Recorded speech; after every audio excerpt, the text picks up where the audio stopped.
Hi, and welcome to the Sam Dever podcast. I'm your host, Sam Dever. Today's guest is KC Christon.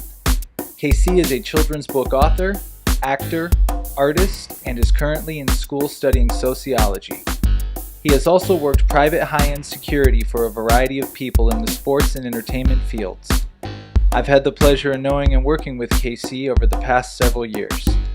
I visited KC's home in Las Vegas, and we had a conversation. Like that? Sure. We're going to begin the conversation. Just examined me. Peachy. It's good to see you, man. Thanks. Good to be seen. It's really good Likewise, to see you. man. Because what's it been, like 7 months? Has it? Yeah. Jesus. Yeah. It's been that long? It's been that long. What's this? September? It's almost October. Jeez. Yeah, it's been longer. I think since I've seen you, because I didn't see you my last time in town in February. Right. Yeah. So it's been... Time, man. Older you get, right? Yeah, you look good though. You got the tracksuit you've been telling me about, the glasses. Yeah, I like to be comfortable, man. Very comfortable, but you can still be stylish. You know, so that's my thing: comfort and stylish. And I'll tell you, I was assisting with security for Elton John when he came to MGM. He did a private concert Recently? What was that? 2018, I think. Okay. When he had his residency out here, right? No.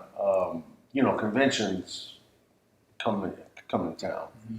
Certain companies have just disposable income, and they will hire a musical act to entertain, the people who come to the conventions. Private concert deal, and this particular group hired Elton John, and he was in his dressing room, put on his costume, but when he was ready to go, he changed into an Adidas tracksuit. I said, man, okay. I'm gonna check that out.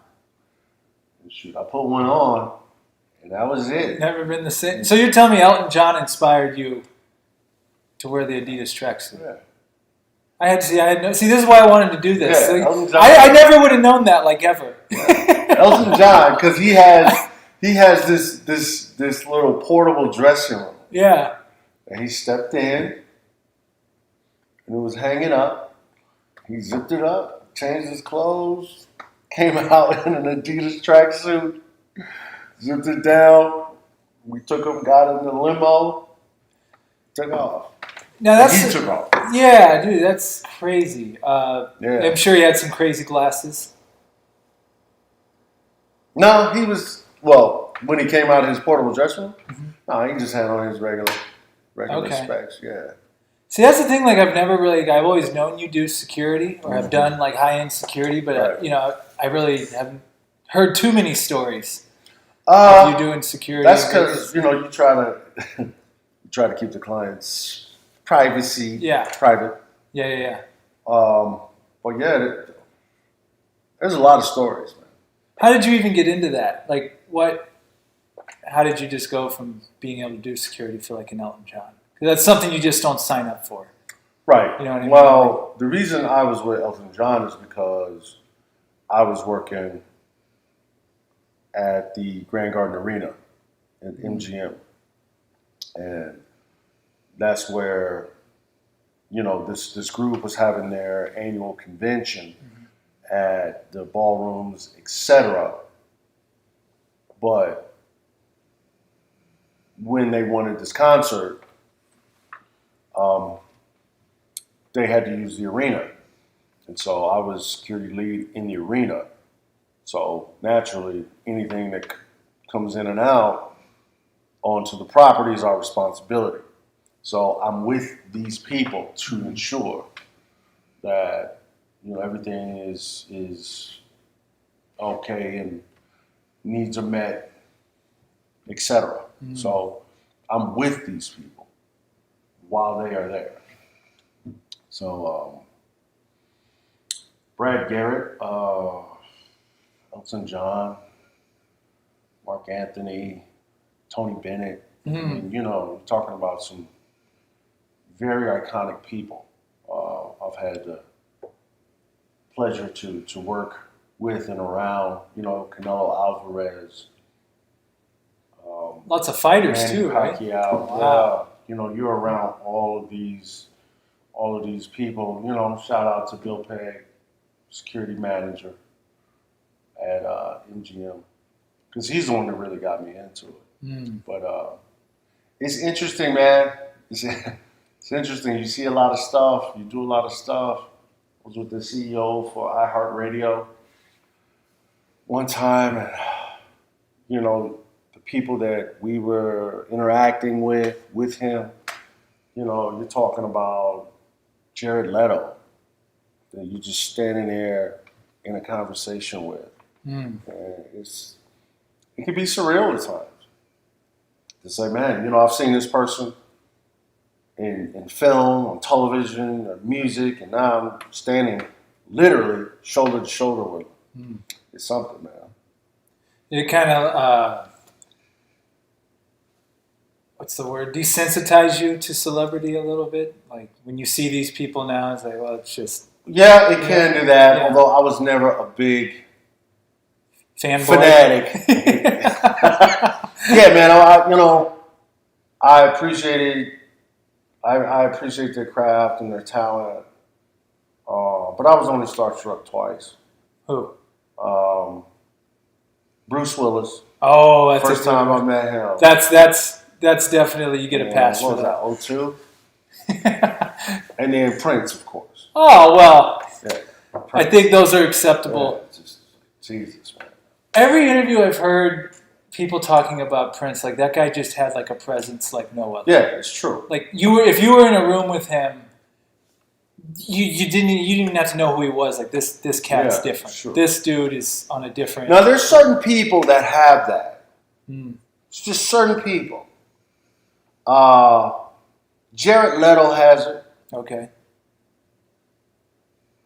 Jake Gyllenhaal has that. Oh, interesting. Yeah. He's great. Jake Gyllenhaal has that because when the what fight was that? I think that was Mayweather-Pacquiao fight. He was there? He was there because he was promoting his film Southpaw. Oh, yeah. And so I was with him. I wasn't with him a long time, but long enough to watch him and observe him and make sure he was okay. And like, man, yeah, there's something about this cat. Yeah, he had it. One of the people that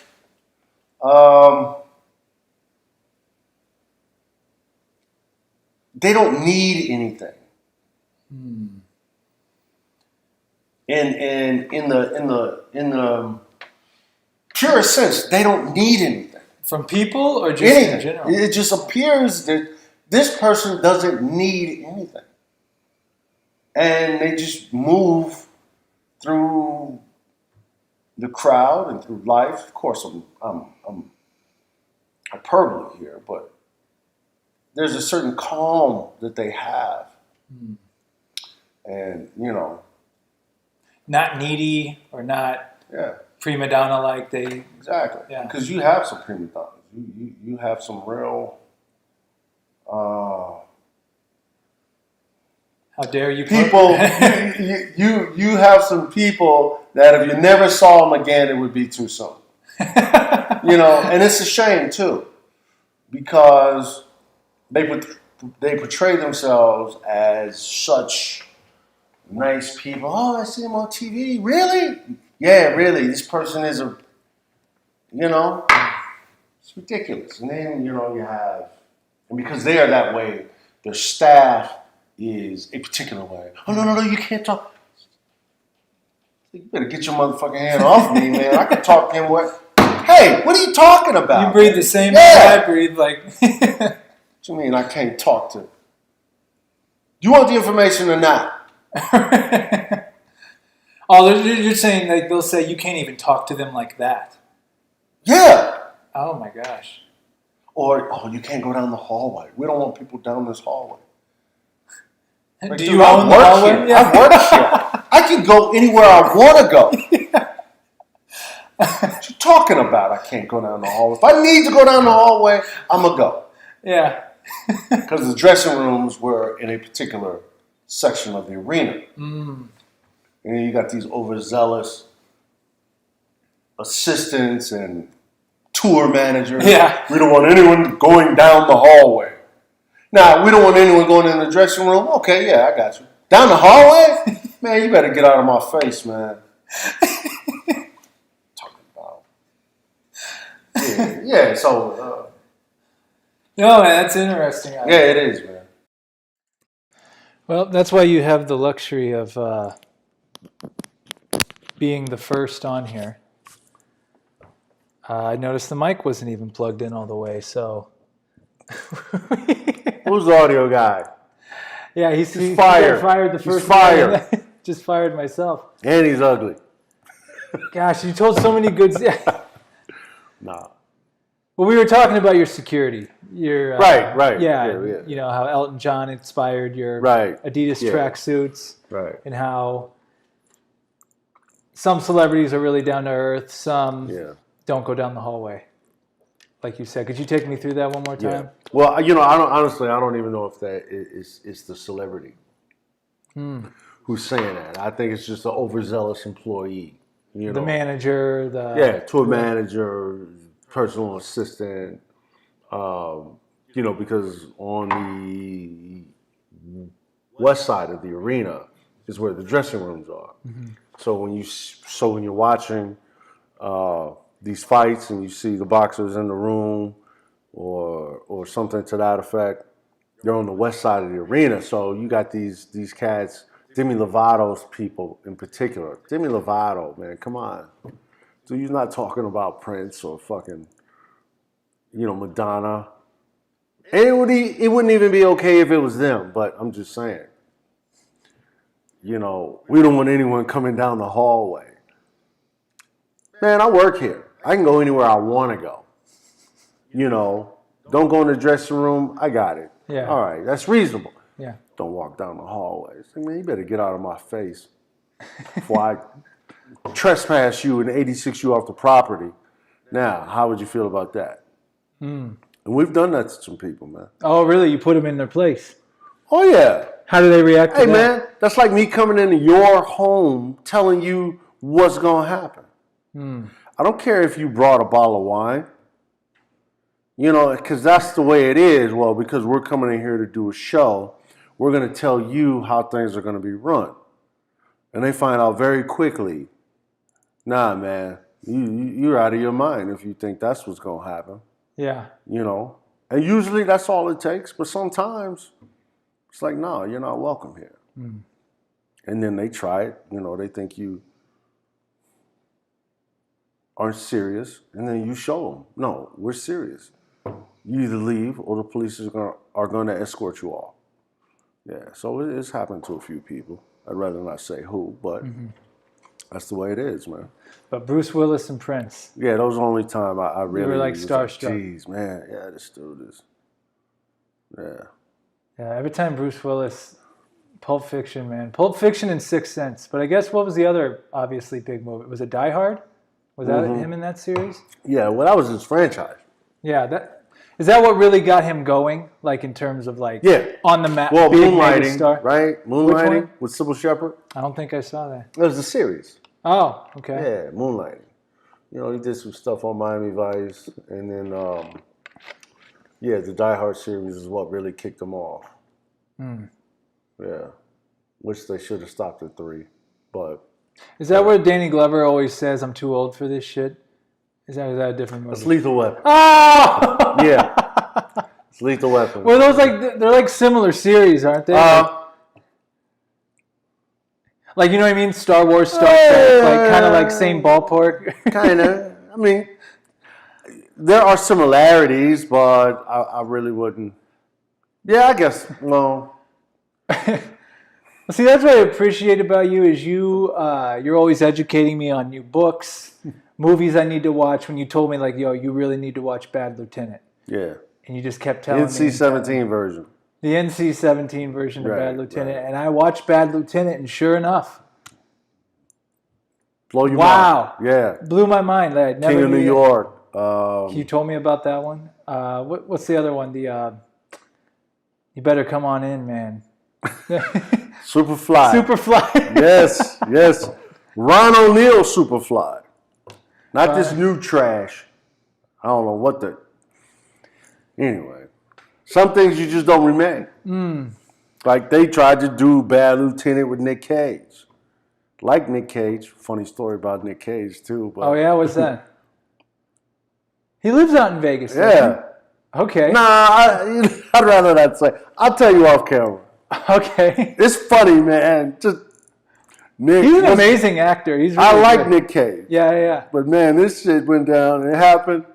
Nick, get your life together. We'll talk about it Yeah, later. well, yeah, I'll tell you. It was embarrassing, but I'm not gonna say. Yeah. How much of, whether it was movies or books, helped you in your own development on your path? Or how much of it, inspired you, rather? From your fashion to how you carry yourself to, everything. Well, I've always appreciated art. From culinary to, even when I was a little guy, I was drawing. I saw the artistic things in objects. And so it's always been a part of my life, whether it was film, I would be the guy that would pick out and find funny this just quirky moment in a particular film that no one else got. And I would say, man, who wrote, how did that happen? Well, somebody had to write that. So I began to appreciate film from a different perspective, the actual filmmaking process. I fell in love with, man, which is why I look for off the grid movies. Like I saw movie hilarious, dark comedy, but it was hilarious. Mr. America with what's that dude's name? Tim and Eric. That dude, Tim and Eric, awesome show, great job. Oh yeah. I think it's Eric. It's the shorter one. And he was running for district attorney in San Bernardino. Hilarious.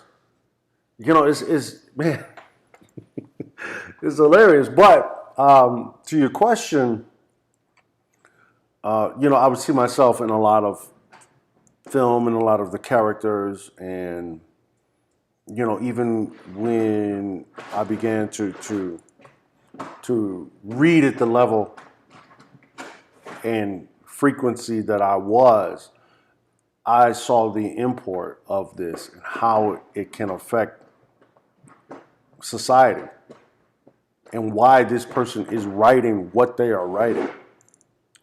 So that's just my dog. He's got a cone on, man. So, he don't like it. But, yeah, it's very important culturally. I wish more people did it. We wouldn't have so many dummies running around. Educate themselves, making babies. Yeah, you got to educate yourself, man. Got to educate yourself. Have you always been a big reader? I know you're a big reader, but what got you into? No, I haven't always been a big reader, man.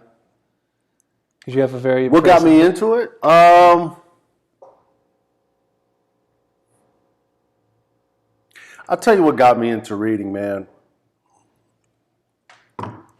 Two things got me into reading. 90s rap. 90s rap was, at a certain point, it was very pro-black, pan-African. You had a lot of rappers who were influenced by the Nation of Islam. They were wearing the kufis, like Poor Righteous Teachers, Most Def, Black Star, X-Clan. And, I like their music. And in the X-Clan in particular, their first album was just, it was fly, man. Mm. But I'm listening to their album, man, and I'm saying, man, who are these people they're talking about? Patrice Lumumba, Marcus Garvey, Malcolm X, you're not being taught about this in school at any level, unless you particularly take collegiate Black studies courses. Grammar school, forget it. High school, forget it. You have to seek these courses out to learn about these people and the impact they had in the United States and to Black people in the United States. I hate saying America. Why is that? Because it's arrogant. Canada is America. America is arrogant? El Salvador is America. It's Central America. I see what you're saying. So when you say America, that's like saying boy. Well, which boy? There's 10 boys over there. Boy. So the boy, America, boy. So the United States, Belize is America. Right? Mm-hmm. Central America, but America nonetheless. So the impact that these people had in the United States and even outside of the United States, because Malcolm X visited Fidel Castro and they talked. Fidel Castro was a fan of Nelson Mandela and vice versa. There's a lot that if you really want to know, you're going to have to self-educate. Because they're not going to teach it to you. Of course not. Of course not. They're not going to teach you. I mean, in fact, not only that, they are going to try, the system, etc. We can get into they another time, but they are going to twist what is true. I mean, Kellyanne Conway said it best. Alternative facts. We have alternative facts. So either it's a fact or it's not. It shouldn't be an alternative fact. It's either a fact or it's not. So that being said, if you really want to understand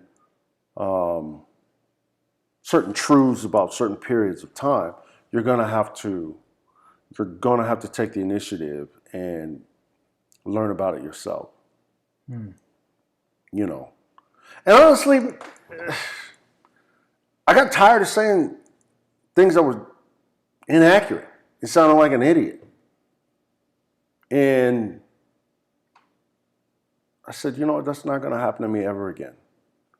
I can do better. And I'm gonna. And so that's when I began to get serious about educating myself. It's so crazy you say that because that's how I feel, the epiphany I've had as of late, with everything going on in the world. Because now with social media, everyone's an expert at everything if you don't know. Everyone's now a medical expert, a history expert, whatever. But it's like, you really realize, man, I need to know what I'm talking about. Because if I don't know what I'm talking about, it's almost as irresponsible to... Listen, man. To just start throwing information you don't know that's not. I tell my nephews and my little cousins, like my cousin's cousin, my cousin's son rather. I tell them, you can only fake it for so long.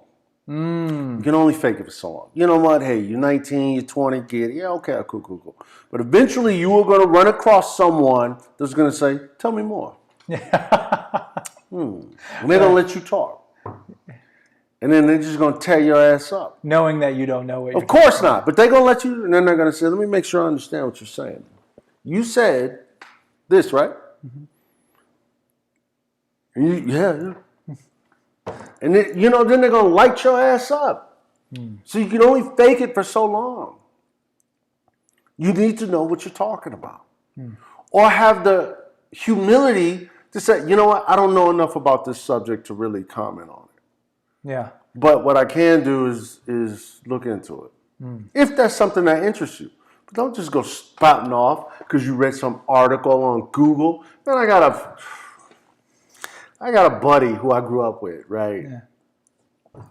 Black and Puerto Rican, excuse me. Trump supporter. So he's always sending me these articles, these links to articles online with his point.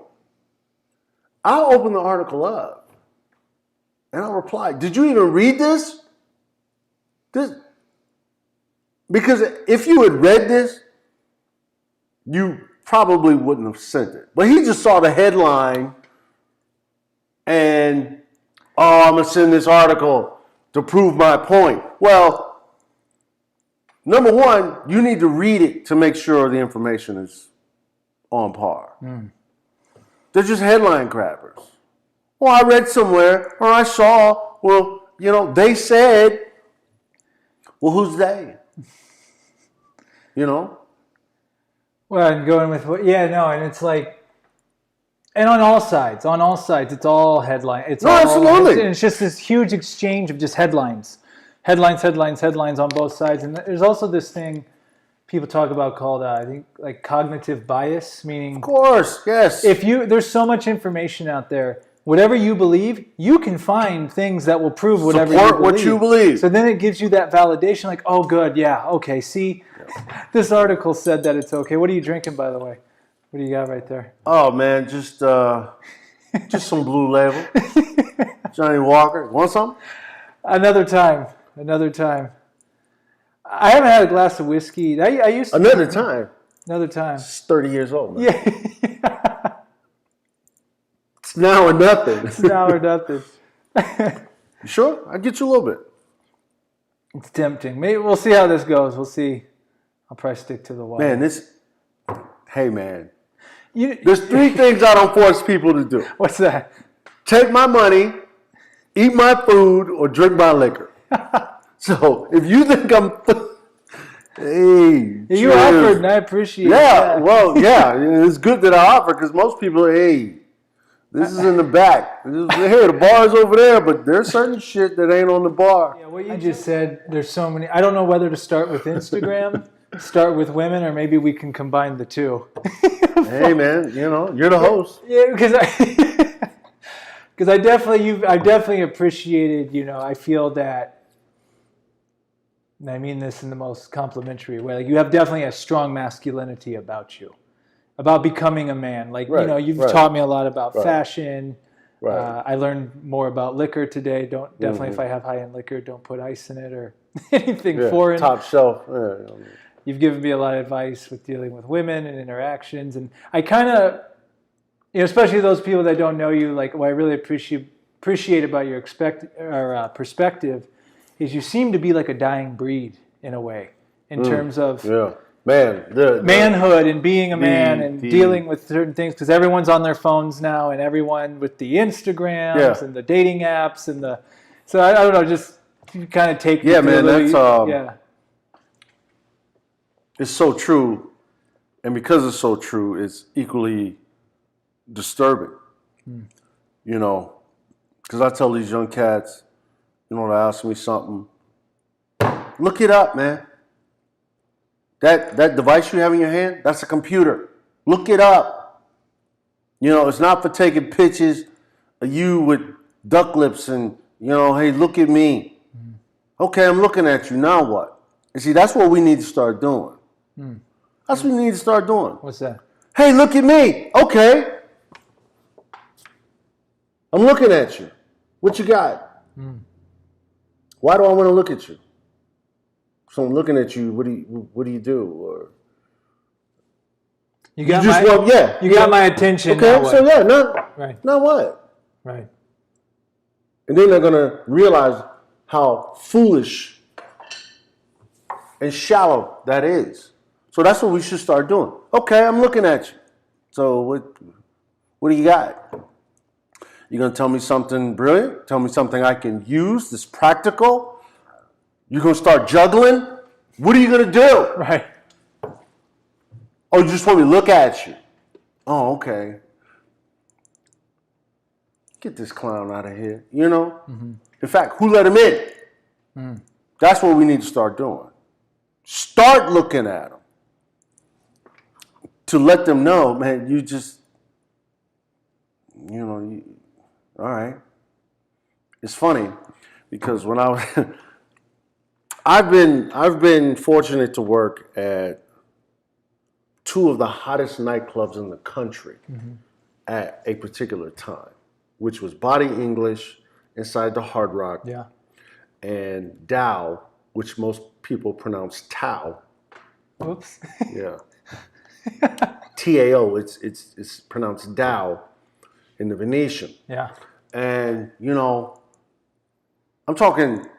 This was the hottest nightclub in the country. Yeah. United States. And I remember Christopher Jordan was the door manager at Dow.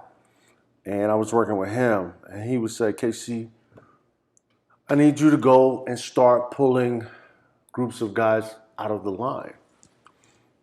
And, when I first started working with him, I said, and do what with them? He said, send them home or send them somewhere else. They're not getting in. And all right. But the line would be wrapped. So if anybody knows that nightclub, they'll know what this is. The line would be wrapped around. Oh yeah, I remember. And then down the stairs, yep. man. And so these women would walk up.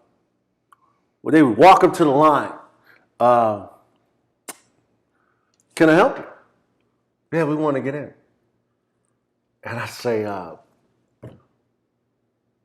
well, everyone wants to get in. No, but we're a group of girls and we're hot. Which is actually, opinion, perspective. Mm-hmm.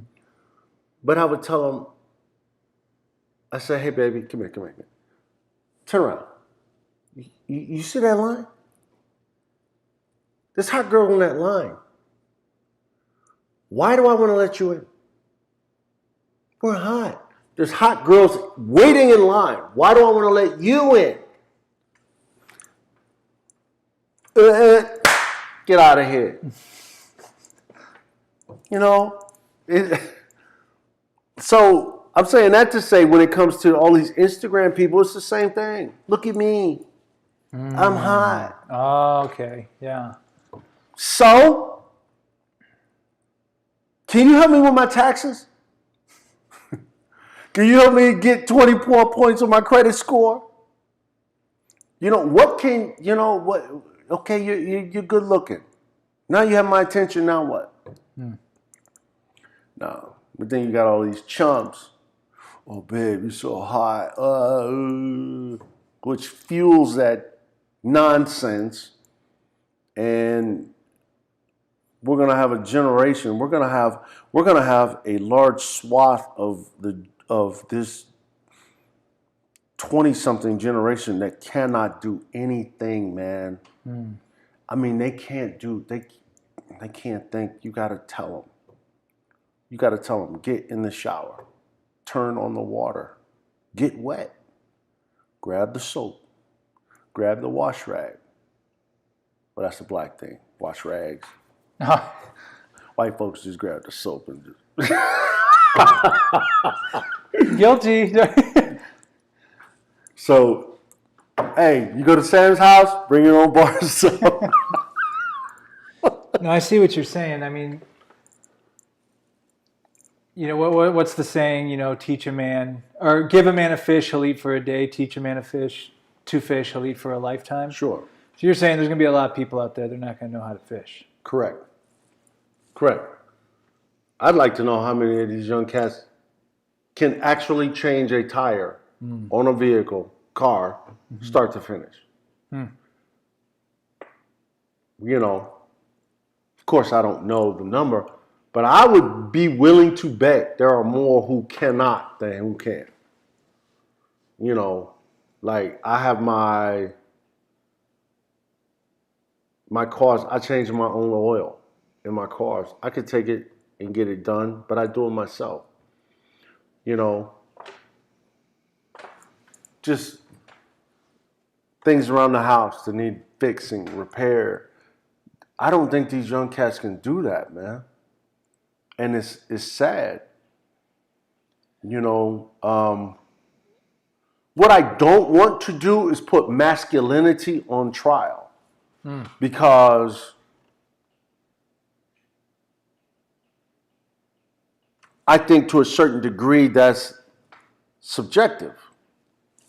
You know, who am I to say what masculinity is? I know what I think or how I view it, but my word isn't final. You know, and it's a very sticky. It's a sticky. That's a sticky, thorny topic, man. But at the same time,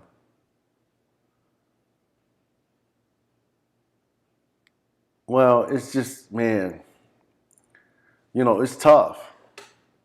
Well, kind of going with what you're saying about people not being able to change the tire. What do you think? I mean, obviously, probably technology and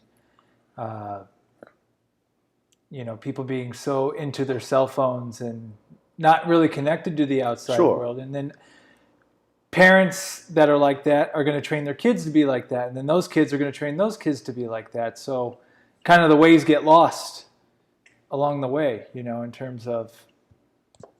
I mean, we're using changing a tire as an example, but basic human things. Yeah, basic human attitudes, I would say. Human attitudes, they're changing. Are they for the better? I don't know. Time will dictate that, but it's a new era, so to speak. And I think that's where we are having a challenge adjusting, you know, because, you know, it's going to be interesting to find out what I remember many years ago, man, this chick, man, she's a beautiful woman, man, very capable. She said, the only thing I need a man for is to get me pregnant. I really don't even need that. And I thought it was funny, you know, ironically funny. And I took pause to what she was saying. But now I'm thinking, man, what are these guys really good for? You know, you can't change a tire, man. You ain't doing this, you ain't doing that. What does a woman need you for? You know, all of y'all are stupid. Go to a restaurant. Look at the family. They all doing this at the dinner table. There's no connection there. You're not conveying any sense of tradition. Not to say that every tradition is good, but there's certain structural values. And I'm not saying the value is good or not. But when we're talking about society as a whole, we are about to have a major shift. And I don't know if that's a positive or negative. Kind of can go either way, right? Depending on how we handle it. Or is it inevitable? Well, change is inevitable. The question is, you know, is it just going to be functional? Are we just going to be, you know, is this just the way it is? Or are we going to say, no, that's not conducive to a healthy society because of, or whatever, you know? People are just, man, they're just so freaking lazy, man. Mentally, they're just so mentally lazy. And it's exhausting, man. It's exhausting. I don't know, man. To be honest with you, I don't know. Yeah, no, it's because as much as the technology has made everything easier, oh, you just push a button, you just do this. Especially like this whole time during these lockdowns and everything, like we've had a lot more isolation, and there's good parts to that. But for me personally, it hits a certain point where you realize how important human connection really is. I mean, just you and I having this conversation right now feels amazing. Right. It's like, man, it's been so long. Exchange ideas, etc. Yeah. And we talk on the phone, of course, all the time, and we can do that. But you're never going to replace that authentic human connection. And I feel like the way things are, they're just getting us to a point where, like, look, you don't need anybody. You just need your phone. Right. You know, so you look at people at the bus stop; they don't talk anymore; they're on their phones, or they got they're connected, they're plugged in, and I think that affects empathy. Because hey, it's not my problem. Oh well, sucks for you. But we fail to look. You know, everything is on a macro level. I mean, a micro level. Everything's on a micro level. Oh, it sucks for you. I lost my job. Well, how many other people lost their job? Well, so many, if X amount of people in this community lose their jobs, so then what's going to happen? They're going to lose their homes, property value. You know, so it compounds. It spreads. But we as a society are so, in the United States, are so self-centered, which is so self-centered. This is me. I'm an island.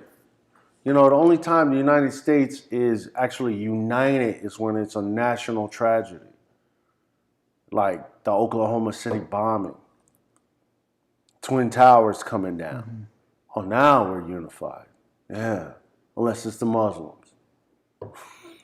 You know, Twin Towers went down. Anyway, but it's a me, I society, and you know, I don't know what's going to happen with this election. I just really don't. Well, and you know, this is a topic, and it's a topic of multiple topics. Sure. Just kind of the state of everything right now. Just you know, pick the thing you know you want to discuss. But one thing I've appreciated. You among some of my other friends who are black, you know, sharing with me your perspective, because it's one thing I've realized is I can never truly understand from your seat. I can do as much research as possible and educate myself and listen as much as I can, but it really, what hit me the most is I will never understand sitting in your position, what that feels like. And I think you're a person who does obviously educate himself, has been educating himself, and knows who he is. And I'm just curious if you could just share with some of your perspective from a black man in America, or not America, United States of America, you know, kind of just maybe your thoughts on some things, or, you know, your feelings, or how you're seeing it all right now. Or maybe how people can maybe better understand. You know, I think, first off, you know, black folks are individuals, but we do have a common thread. You know, we're cut from the same cloth, and that is we're all, you know, we're all black, or, and our story in the United States is very unique. It's very unique. You know, you look at the Chinese who came over to work on the railroads, and, you know, 1800s, etc. They voluntarily came over here. You look at the Latin community south of the border. Well, they chose to come. Now, the United States, the only people in this country that are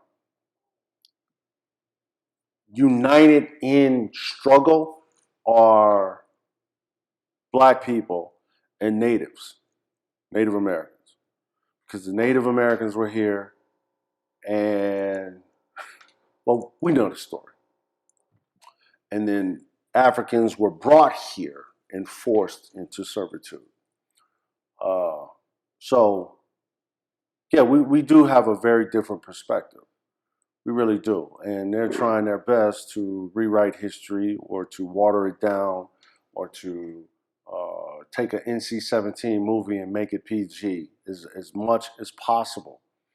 And what that does is you lose facts and you lose the importance of why people are or feel the way they feel. And I think that's unfortunate, but it's incumbent upon people that want the truth, man. You know, and that's what it really boils down to. Do you want to be served some shit that makes you feel better? Or do you really want to make the United States better by saying, this is a problem, let's address it. Here's a remedy for it. And now, because of that remedy, we can heal and be better. You know, think of it as a medical situation. You know, if you never get your leg fixed, you're always going to have that limp. Don't get upset when someone points out your limp. Man, you need to get that fixed. I can walk just fine. Well, you are walking, but no, you can't walk just fine. Because when that dog jumps the fence, you can't run. Or when that guy starts chasing you, you can't run. Get your leg fixed. Sure, it's going to hurt, but get it fixed. We refuse to do that. We just refuse. You know, I think, you know, the English language is filled with millions of words. Millions of words. But I find it ironic that some of the hardest words to say are the shortest words. I was wrong. I am wrong. We can't do that. We can't do it. You know, with our arrogance, you know, we self-destruct through arrogance and pride. And it's unfortunate. So I guess maybe after saying that, like, in your opinion, what are the next steps in terms of what can be done or what should be done? How do we fix the leg?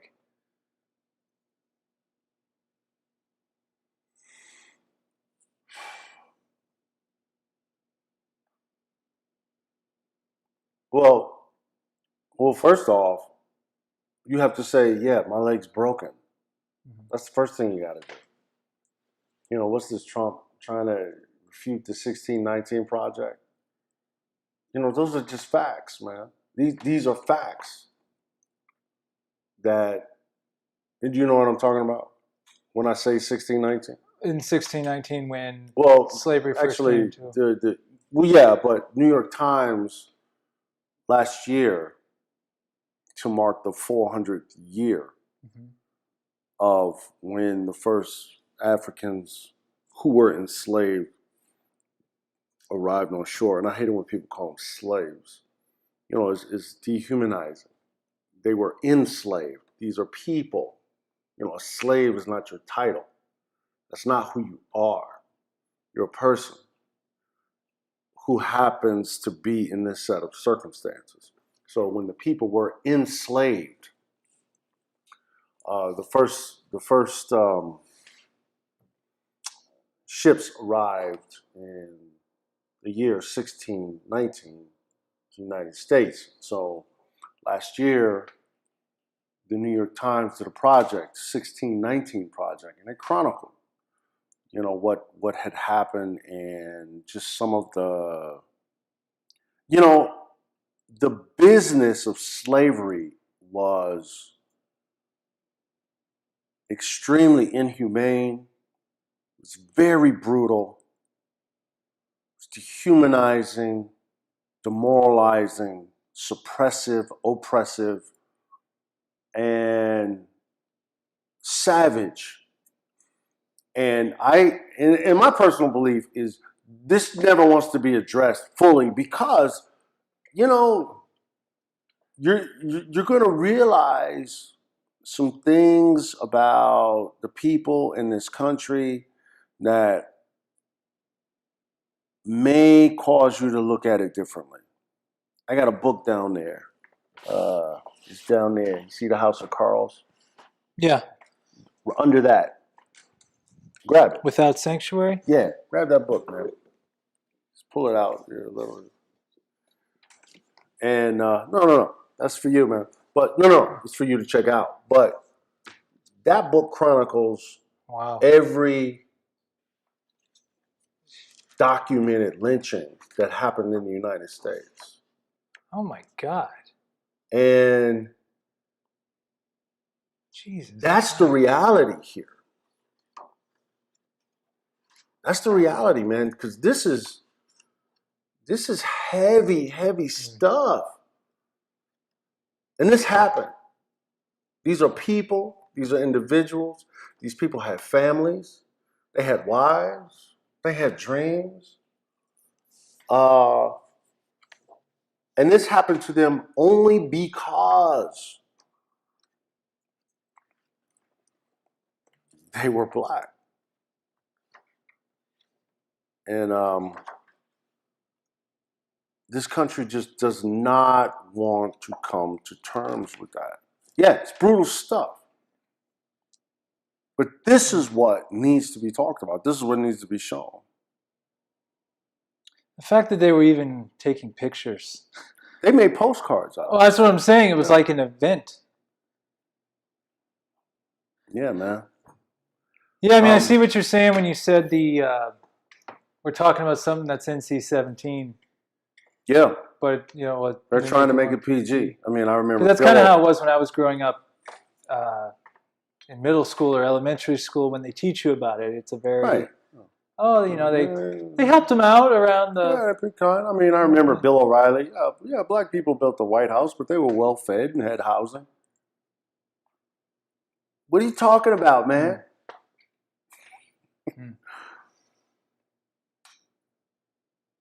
You know, you have women who are enslaved sexually. They feed them.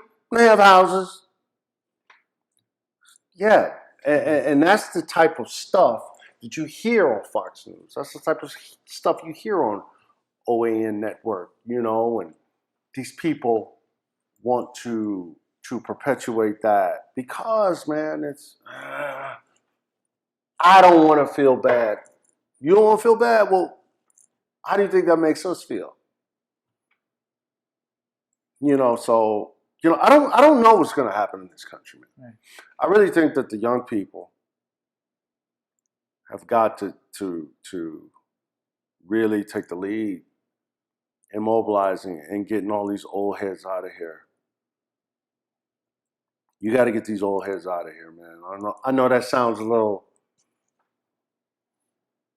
abrasive, but you know, if they're still thinking that, what good is it? It's like you trying to support your family and some old person gives you a 25-cent tip and think they're doing something. It's like, what am I going to do with this? Lady, this ain't 1920.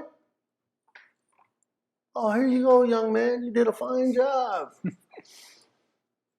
I can't even buy a Coca-Cola with 50 cents. You know, I can't buy a pack of gum. Well, you buy double, man. It's still a quarter, right? 35 cents. Anyway, yeah. You know my point. Yeah, man. I see what you're saying. It's just, got to get these old heads out of here, man. But they got the money. They got the power. They're holding on to it. And so, I don't know. What do we need? A Tale of Two Cities revolution? We just need a total economic collapse where the dollar means nothing. And we start from scratch. And then it's, now we're going to rewrite this. You know, I don't know what's going to happen. I think Donald Trump is already stoking the flames of fraud, mail-in ballots. So, I don't know, man. I'm stocked up on ammo. Well, you live here in Vegas. I'm sure a lot I'm of people stocked are. up on ammo. Hey, look here, man. I ain't a killer, but don't push me. To quote Machiavelli, Tupac. But yeah, man, it's wild. I mean, do you see us ever? And this is something that I've really thought about. And again, like I think as we were talking earlier, I think one of the biggest things you can do instead of trying to act like you know what you're talking about with people is saying like, hey, I don't know what I'm talking about. Right. But here's what I've been thinking. Is racism something that can ever go away? Do you see it? Will it ever go away? Or will it always, as long as two people have here's the funny thing about here's the funny thing about that is that so I'm in school and I'm studying sociology, and the thing is that people are pretty much the same. Mm-hmm. They are, because they took so I get a newsletter, monthly newsletter called the Society Pages, something that sociologists write, etc., distribute among themselves. And there was this particular article in there. So they surveyed Republicans, they surveyed Democrats, asked them the same questions. 90+% of them answered the same. Republicans and Democrats and independents, they all answered the same. So we all have very similar wants, ideals, but people are finding a way to be divided instead of being united or together. Mm-hmm. Sure, you like Pepsi, I like Coke, but we both like cola, right? Mm-hmm. Our taste is slightly different. But that doesn't mean you're ostracized and nah, Pepsi people over there. Right. Still, we both like cola. We both like soft drinks. The only one difference is yours is Pepsi, mine is Coke. And if you put them in glasses, half these cats ain't gonna be able to tell the difference anyway. Especially when you put a little Jack in it. So why are we having all this division? Because keep these people divided, you can do what you want. That's why they killed Fred Hampton. He got these white people saying, what you fighting against me for? Y'all broke too. And they said, you know what? You all right. He said, what you fighting against me for? Your schools are shitty too. He got them white people together. He got them Puerto Ricans together. Fred Hampton? Fred Hampton. And then what did they do? FBI, Chicago police, they went in there and killed him. Because his message was resonating. People were uniting. He was saying, why are you fighting against blacks? How are you? You're broke too. And they said, you know what? We're all broke. Huh? What's this guy? Tell me more. He's starting to make sense. Of course he's making sense. Yeah. But that's the problem. Yeah. You make sense. We need confusion. We need confusion. We need doubt. Look, man, there's certain things that are just true. Period. And they're gonna diss and knock Marxism until the wheels fall off. And I'm not 100% in agreement with Marxism, but Marxism makes these people have it, and then now you got all these other people fighting for the crumbs. Instead of us saying, hey, wait a minute. They got the bread. They can't even eat it all. So instead of making $10 billion a year, you can make $9 billion and pay people a living wage, which will ultimately help your business because now they have money to buy products that you sell. But no, they need a 1,000-foot yacht, 900 and Gotta be 1,000. But Malcolm X said, if you listen to these people long enough, they will have you hating the victim and loving your oppressor. And that is what's happening. Why does Jeff Bezos have $126 billion? Why does he have a room with 26 bathrooms? And there are homeless people. It's totally imbalanced. Well, that's what I was going to bring up. You do think there should be a balance, though, because obviously you need people that are innovators and entrepreneurs that will create. Absolutely. And see, that's just... You're just saying it needs to be... We need to bring up even it out. And they say, well, that's going to stifle. No, it's not. No, it's not. That's bullcrap, man. 26 bathrooms. Could you settle for 18? That way we could take some of that money, buy some land, get some of these shipping containers, make little homes for them. That way people aren't living on the street. They have some dignity, a mailing address, phone line. They can apply for a job, take a shower. It don't have to be Taj Mahal, man, but give them some dignity for Christ's sake. Nah. He did something wrong. No, this guy did everything right. And you know what? The company kicked his ass out, fired on the street, no severance, while this guy who ran the company into the ground walked away with, 10 foot, 12, $15 million golden parachute. Come on, man. And I'm telling you, it's only a matter of time until this comes to a head. It's only a matter of time before it comes to a head, man. All revolutions, Che Guevara, when, I read some of the stuff that he wrote, it's just, man, these revolutions, that's all they understand. And it's unfortunate. It's unfortunate because it doesn't have to be that way. All it takes is a little empathy and a little humanity. These people that are,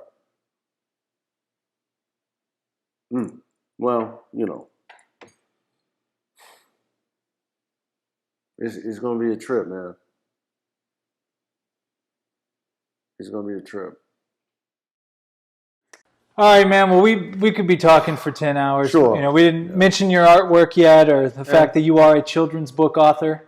We'll talk about that next time. But hey, man. Great to see you. Right. Much appreciated. We're going to do a lot here soon. Yeah, I hope so. We got some projects coming up. Some projects coming up.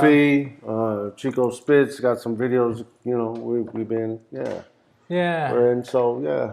Then, eventually San Fernando, baby. It's coming. San Fernando. Y'all, check it out. It's coming. Yeah, I'm going to be in that mug.